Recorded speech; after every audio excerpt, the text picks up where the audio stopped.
Otto Oscar de Culita, ma'am, sa San Fernando Fire Station, ma'am. Sir, sa nahitabong sunog, Yes, ma'am, na amo lang mga fire outreach, so ma'am, na-contain na mo nga dili siya maka-spread sa neighboring ma'am houses, ma'am. Pag-abot lang yun mo mga base sa video sa mga tao ito, ma'am, na naadiri. Mga kuwan naman siya. Awara 10 minutes na contain na mo ang bonfire. Kuwan gid siya, ma'am, grabe ka rapid ang fire ang kalayo tungod sa highly combustible materials gid ang contain sa Oscar building, ma'am, niya. Considering 1970s pa ang building. okay, so karaan na dahil ni Daay nga building. Yes, ma'am. And ang ilang sulod sa ilahang simbahan is nakapintal siya, bisan pagkahoy siya, napintalan. Tapos ang content sa building, ma'am, is na mga daghan kaayong mga kurtina. So, ang atong initial findings, katulad yung ilahang mga kandila, ma'am, nga possible nga wala mapalong, pero under investigation magyapon na to, ma'am. Usa lang na siya sa atong ilantaw nga mga possible causes sa sunog. Based sa among record rin, ma'am, is 7:45 ang nasa among record. Dayon, mo to siya, ma'am, ma'am, pag-receive na mo sa call, ma'am. Naitaw nga nag-inform din naman sa station. So mga unsa oras mo ani nakaresponde sa lugar, sir? Mga unsa oras mo ani nakaresponde sa lugar? Yes, ma'am. Kuan ra, ma'am, mga 45 seconds ra, ma'am, na namin sa area, okay. ma'am. Kaya based sa pag-abot na mo sa pag-receive na mo sa call, dayon mga 45 seconds na namin sa area.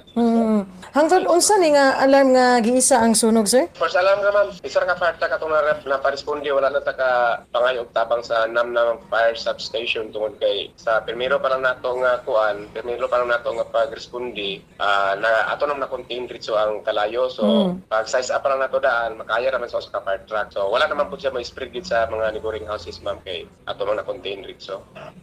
Ang among fire out ma'am, based sa among record, ma'am, is 8:30, ma'am. Amo lang gikuan kanang 8:30, ma'am.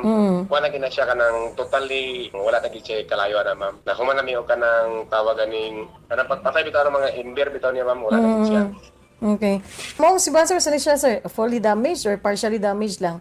Fully gid siya, ma'am. Ang nabilin ra niya is although nakapindog ang struktura, pero ang whole content niya sa ilalom wala na gid siya. Then ang uban nga mga atop nangahulog na siya, then under renovation mo gini siya. So ang nabilin na nga nagtindog katurang bago nga structure nga ilahang gikuan ang atubangan katong concrete. Ni atong higayon na, sir, sa pagkahitabo sa sunog, doon na ba'y tao ani sunod sa simbahan, sir? Wala, ma'am. Naman ko sila caretaker, dayan ang caretaker diha gid siya sa gawas kay kuma naman ang ilahang misa kay nagpakalaryat mo sila, ma'am. Sayo kay sila kadlawon kay murag na human is alas 5 ata. So ako lang i-rundown, ma'am, no, based sa ato mga initial investigation nga atong nakuha, tapos kani po dayo mga information sa mga tao bitaw.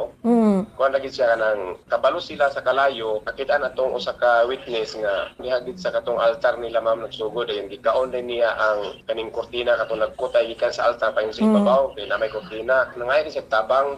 Pagbalik din nila sa atong simbahan kay nangay sa tabang dol lagod, ma'am, mga pila ra ka meters dan pa mga 50 meters ang gidaganan kay nangay sa tabang kay daghan mo ko mga balay, ma'am, kay mga dikit-dikit yun. So naa siya usa nga ilahang kauban sa simbahan na pangitabang mo ate matagpalong, ma'am, pero dili na makaya kay init na kayo paspas gid kay rapid gid kay siya, ma'am. So burinto nga naalay ilang nasugo nga na ngayo tabang sa Bureau of Fire pag-abot din sa akong gipangutana tong tao, ma'am, nga nagtabang sa amuha, ma'am, o nangayong tabang na kung sa kadako ang kalayo nga imong nakitaan pag dahil mo hawa, ingon siya nga ato pa daw yung nakitaan.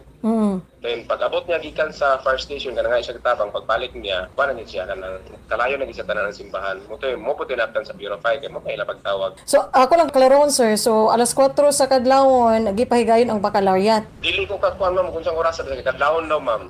Okay, so prior sa insidente, sir. Alas 4 daw, ma'am, ningon akong kauban. Okay, alas 4. Possible nga ikaw lang pagkahuman sa baccalaureate, sir, aya ni nahitabo ang sunog? Yes, ma'am.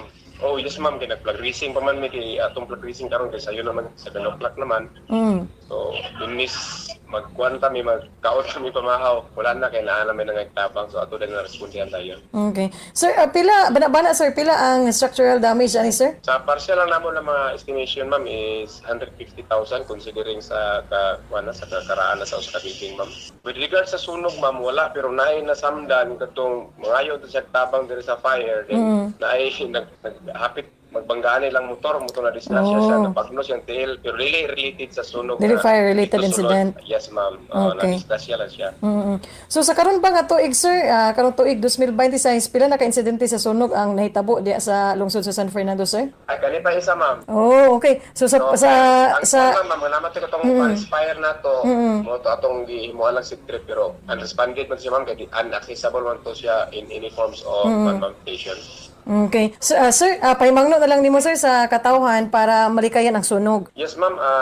Pahimangno no, sa buhatan sa Bureau of Fire Protection na San Fernando Fire Station, ma'am, no, nga sa karonayon ang Bureau of Fire Protection 24/7 gamatagin mi para makaresponde ka rin sunog. Pero unta, dili nato ipaabot ana sa kanang moresponde ng Bureau of Fire kundi sa atong matagusa, ato yung hinumduman nga ang kalayo, ato gina siyang amigo. So pag-andam kita, ato na siyang amigo pero mo gini siya pinaka kontra pud kaayo nato kay bisan ang atong kinabuhi pwede gini nga kuhaon sa ato. So magamping kita kanunay atong likayan ang pagsunog-sunog labi na sa ato ang mga uma kay wala ta kabalo kung luyuan ang atong uma na di maabot nga panimalay. So luoy kaayo kay pasibulan na kung naagit sa uma dili na gina maabot sa Bureau of Fire. So unta magamping na gitanan sa pagkakaroon nga panahon dapat walaon sa gina mga sunog-sunog, ma'am, labi na sa mga basura kay dul gina sa mga residential houses ang mga basurahan, ma'am.